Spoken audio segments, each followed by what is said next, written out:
అందరికీ నమస్కారం. అధ్యాయం 20. డిటెక్టివ్ యుగంధర్ మళ్ళీ ఓ అద్భుతం చేశాడు. నల్లారామయ్య అనే మనిషి అసలు హత్య చేయబడనే లేదట. అదేమిటి, అసలు నల్లారామయ్య అనే మనిషి లేనే లేడట. ఇప్పుడేమవుతుంది? భాస్కర్రావుని విడుదల చేస్తారా? కోర్టు వసారాలలో జనం గుంపులు గుంపులుగా నిలబడి మాట్లాడుకుంటున్నారు. మళ్ళీ ఎంతసేపట్లో కోర్టు సమావేశం అవుతుందో ఎవరికీ తెలియదు. ఇళ్లకు వెళ్ళిపోకుండా అందరూ ఆతృతతో అక్కడే నిలబడ్డారు. అరగంట తర్వాత మెజిస్ట్రేట్ మళ్ళీ కోర్టు హాల్లోకి వచ్చాడు. జనం కిక్కురుమనకుండా వాళ్ళ స్థానాల్లోకి వెళ్ళి కూర్చున్నారు. కోర్టులో ఉన్నత పోలీసు అధికారులంతా ఉన్నారు. ప్రాసిక్యూటర్తోనూ డిటెక్టివ్ యుగంధర్తోనూ గుసగుసలాడుతున్నారు. నిశ్శబ్దం అని కేకేశాడు గుమాస్తా. ప్రాసిక్యూటర్ లేచి నిలబడ్డాడు. యువర్ ఆనర్, విచిత్రమైన పరిస్థితులు ఏర్పడ్డాయి. ప్రాసిక్యూషన్ కేసు గురించి మాకే అనుమానాలు కలుగుతున్నాయి. దయచేసి ఈ రోజుకి విచారణ వాయిదా వేయవలసిందిగా కోరుతున్నాను అన్నాడు జంకుతూ. Chief presidency magistrate defence lawyer Yugandhar వైపు చూసి మీ అభిప్రాయం అడిగాడు. వాయిదా అనవసరం యువర్ ఆనర్. నల్లారామయ్యగా సంచరించి ముద్దాయి భాస్కర్రావు మీద అసత్యపు సాక్ష్యం సృష్టించిన మనిషి ఈ క్షణాన కోర్టులో ఉండగా నిజానిజాలు తెలుసుకోవడానికి ఇప్పుడు అవకాశం ఉండగా my learned friend prosecuting council వాయిదా కోరడంలో నాకేమీ సబబుగా కనిపించడం లేదు. డాక్టర్ రామచంద్రే నల్లారామయ్య అయినట్లయితే ముద్దాయి భాస్కర్రావు మీద ఎటువంటి కేసు లేదు. డాక్టర్ రామచంద్రే నల్లారామయ్య అయినది కానిది తెలుసుకోవడానికి వ్యవధి అవసరం లేదు. మీరు ఇప్పుడు ఇచ్చిన వ్యవధి చాలనుకుంటాను. యువర్ ఆనర్, విచారణ సాగనైనా సాగాలి, లేదా ముద్దాయిని నిర్దోషిగా తీర్మానించి విడుదల చేయాలి అన్నాడు Yugandhar. Yes, your point is correct అని మెజిస్ట్రేట్ ప్రాసిక్యూటర్ వైపు తిరిగి డాక్టర్ రామచంద్ర వేలిముద్రలు పరీక్ష చేశారా అడిగాడు. చేశాం యువర్ ఆనర్. వేలిముద్రల నిపుణుడు కోర్టులో ఉన్నారా? ఉన్నారు యువర్ ఆనర్. ఆయన్ని నేనే పరీక్ష చేసి నిజం తెలుసుకుంటాను అన్నాడు మెజిస్ట్రేట్. యువర్ ఆనర్, ఈ పద్ధతి పూర్తిగా సాంప్రదాయ విరుద్ధమైనది. యువర్ ఆనర్, ఎవిడెన్స్ యాక్ట్ విచారణ జరిపి నిజానిజాలు తెలుసుకుని నేరస్తుల్ని శిక్షించడానికే న్యాయస్థానాలు స్థాపించబడ్డాయి, అంతేకాని నిర్దోషులను శిక్షించడానికి ఇబ్బంది పెట్టడానికి కాదు అని వేలిముద్రల నిపుణుణ్ణి బోని ఎక్కమని మెజిస్ట్రేట్ చెప్పాడు. ఇంతకుముందే ఈ కోర్టులో మీరు ప్రమాణ స్వీకారం చేశారు కనుక మళ్ళీ అనవసరం. డాక్టర్ రామచంద్ర అనే ఆయన చేతివేళ్ల ముద్రలు తీసుకుని పరీక్ష చేశారా? చేశాను. ఆయన చేతికి చిటికిన వేలు ఉన్నదా లేదా? లేదు. నల్లారామయ్య అనే అతను డ్రైవింగ్ లైసెన్స్ కోసం పెట్టుకున్న దరఖాస్తు మీది వేలిముద్రలతో మీరు పోల్చి చూశారా? చూశాను. డ్రైవింగ్ లైసెన్స్ మీద వేలిముద్రలు డాక్టర్ రామచంద్రవేనా? అవును.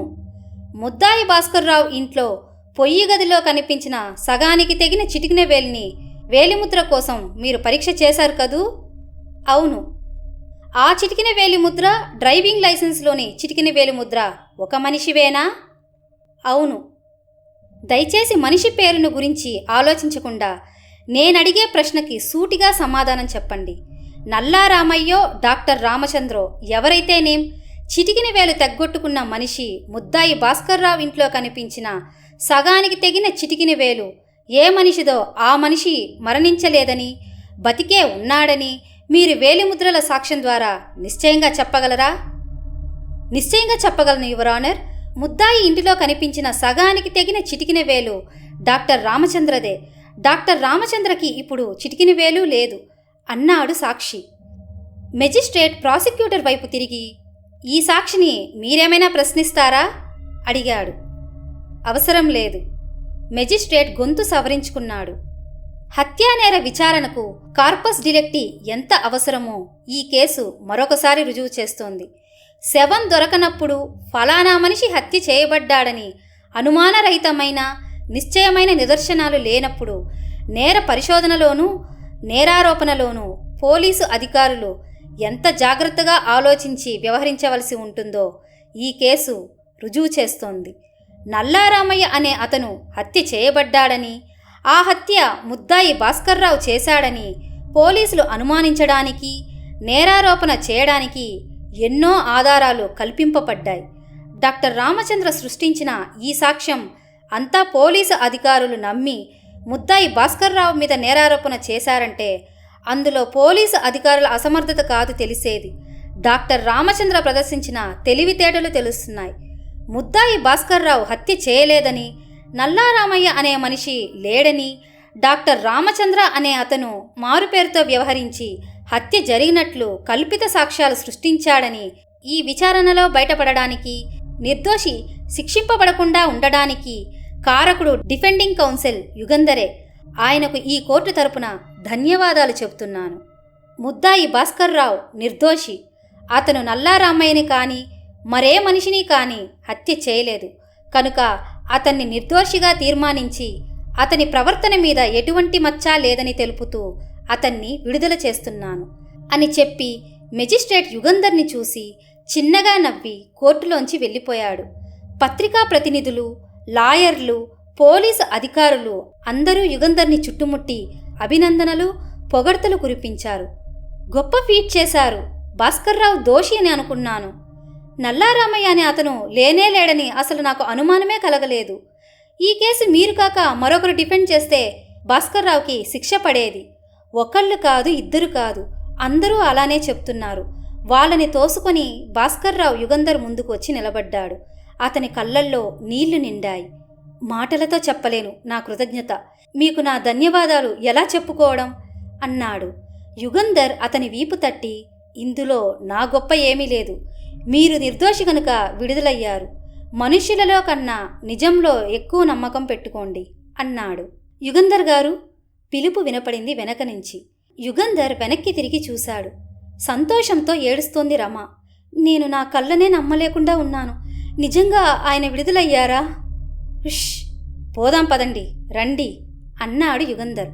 భాస్కర్రావు, రమ, యుగంధర్, రాజు కోర్టులోంచి బయటికి వెళ్లారు. కారు ఎక్కబోతుండగా మిస్టర్ యుగంధర్, మిస్టర్ యుగంధర్ అన్న పిలుపు వినపడింది. యుగంధర్ ఆగాడు. ప్రాసిక్యూటర్ యుగంధర్ని సమీపించి, థ్యాంక్స్, వెరీ మెనీ థ్యాంక్స్. ఒక నిర్దోషిని నేను ప్రాసిక్యూట్ చేసి శిక్ష పడేట్లు చేశాననే బాధ లేకుండా చేశారు అన్నాడు. యుగంధర్ ప్రాసిక్యూటర్ అందించిన చేయి పట్టుకొని, నా డ్యూటీ నేను చేశాను, మీ డ్యూటీ మీరు చేశారు, ఏం జరిగినా బాధపడవలసిన అవసరం లేదు అన్నాడు వాత్సల్యంతో. నల్లారామయ్య హత్య చేయబడలేదు అని ఇంత నిశ్చయమైన రుజువు ఉంటే నాకు చెప్పకపోయారా? కేసు ఇంతవరకు వచ్చేది కాదు అన్నాడు ప్రాసిక్యూటర్. అటువంటి రుజువు నాకు నిన్ననే దొరికింది. కోర్టులో విచారణ సాగితే కేవలం సూచనాపూర్వకమైన సాక్ష్యంతో నేర నిర్ణయం చేయడంలో ఎంత లోపమున్నది తెలుస్తుంది అనుకున్నాను అన్నాడు యుగంధర్. వన్స్ అగైన్ థ్యాంక్స్ అన్నాడు ప్రాసిక్యూటర్. రాజు కారు స్టార్ట్ చేశాడు. కారు కదిలి వెళ్తుంటే కోర్టులో గుమిగూడిన జనం చప్పట్లు కొట్టారు. అధ్యాయం 21. డిటెక్టివ్ యుగంధర్ కన్సల్టింగ్ రూంలో యుగంధర్కి ఎదురుగా భాస్కర్రావు, రమ కూర్చున్నారు. రాజు అవతల తన బల్ల దగ్గర కూర్చుని భాస్కర్రావు కేసు గురించిన నోట్స్ రాసుకుంటున్నాడు. యుగంధర్ రాజు వైపు తిరిగి, రాజు, ఇంతకీ చెప్పావు కావు, మధ్యాహ్నం కోర్టుకి ఎందుకు ఫోన్ చేయలేదు అడిగాడు. రాత్రి మీరు ఆ అస్థిపంజరం తీసుకుని వెళ్ళిపోయాక డాక్టర్ రామచంద్రంకి అనుమానం కలిగి ఉండాలి. అందుకే పరారి అవడానికి అన్ని ఏర్పాట్లు చేసుకున్నాడు. ఆ ఏర్పాట్లలో తిరుగుతున్నాడు. అతన్ని నీడలా వెంటాడమన్నారుగా. అతను తప్పించకపోతే ఆ బాధ్యత నాదే అన్నారుగా. అందుకే అతన్ని నీడలా వెంటాడుతున్నాను అన్నాడు రాజు. కోర్టుకి ఎందుకొచ్చాడు అని యుగంధర్ అడగగానే రాజు నవ్వి, క్యూరియాసిటీ అయి ఉంటుంది, అతన్ని నేను వెంటాడుతున్నానని తెలియదు. టాక్సీలో సామాన్లు పెట్టుకొని రైల్వే స్టేషన్కి వెళ్తూ ఒకసారి తొంగి చూసిపోదామని కోర్టులోకి వచ్చి ఉంటాడు అన్నాడు. చాలా విచిత్రమైన మనిషిగా ఉన్నాడే, నా మీద అంత కసి పెట్టుకున్నాడా పాపం. ప్రియురాలు పోవడంతో తెలివితేటలన్నీ ఇలా ఉపయోగించాడు. ఇప్పుడేం చేస్తారు అతన్ని? శిక్షాస్మృతి ప్రకారం అతనేమన్నా నేరం చేశాడా అడిగాడు భాస్కర్రావు. అవును, అతను చేసింది నేరమే. ఇండియన్ పీనల్ కోడ్ 2వ షెడ్యూల్ 194 సెక్షన్ ప్రకారం డాక్టర్ రామచంద్ర చేసింది నేరం. ఒక మనిషి హత్యా నేరానికి శిక్షింపబడేందుకు గాను దొంగ సాక్ష్యం ఇచ్చినా, సాక్ష్యం కల్పించినా అది నేరం అవుతుంది. దానికి జీవితాంతం జైలు శిక్షో లేక 10 సంవత్సరాల కఠిన జైలు శిక్షో వేయవచ్చు అన్నాడు యుగంధర్. ఇంతటితో ఈ అనామకుడి హత్య అనే సిరీస్ ముగిసినది. ఈ కథ మీకు నచ్చితే లైక్ చేసి కామెంట్ చేయండి.